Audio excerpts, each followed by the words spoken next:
Hello everyone, welcome back to our mathematics tutorial channel. This is Teacher Ian. In today's lesson, we will learn how to describe the outcomes or events in an experiment using words.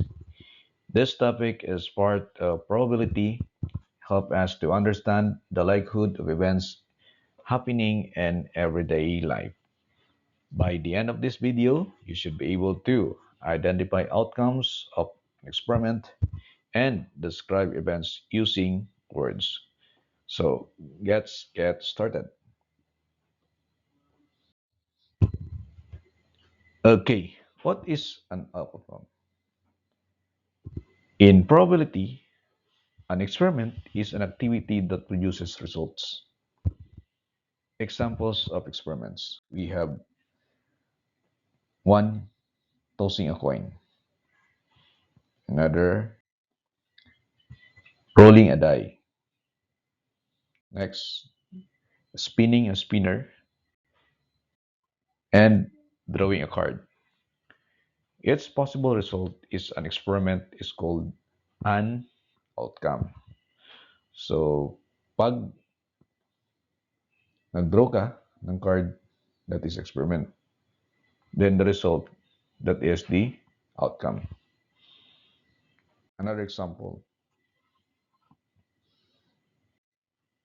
tossing a coin. Possible outcome are head and tail. So dalawa lang yan. Head and tail. Sample space, we have head and tail.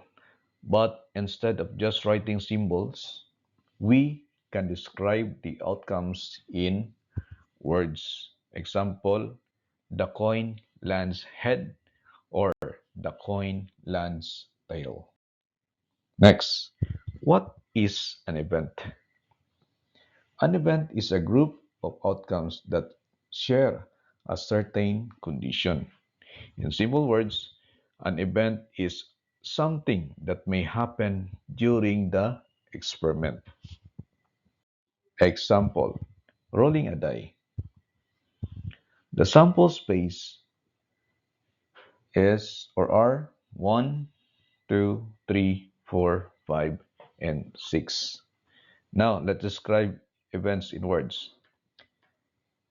Event A, getting an event number. So possible outcomes, we have 2, 4, and 6.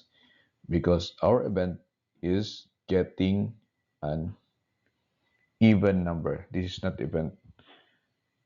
Okay, getting even number. Sorry for that.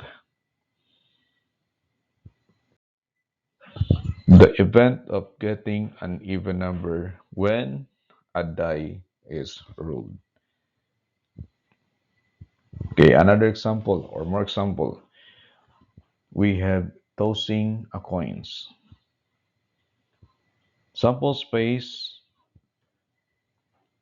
So tossing of two coins. So we have two heads, head and tail in head, and tail in tail. What is the event?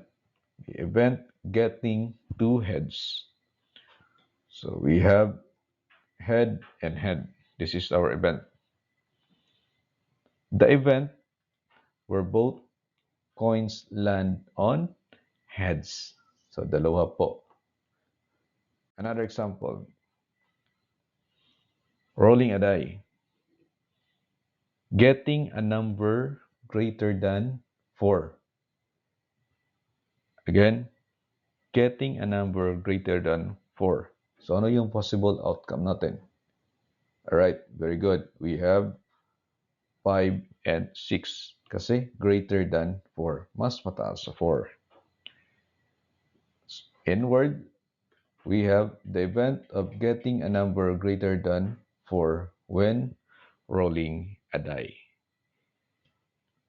Okay. Example number 3, picking a card. Our experiment here is drawing a card from a deck. Ano yung event natin? Ang event natin is getting a red card.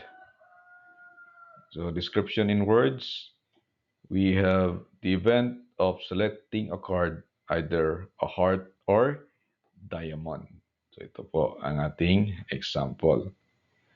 Why describe events in words? Bakit natin gina-describe ang events in words?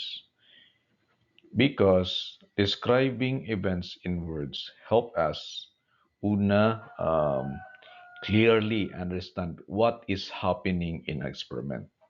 Number two, explain probability situations easily.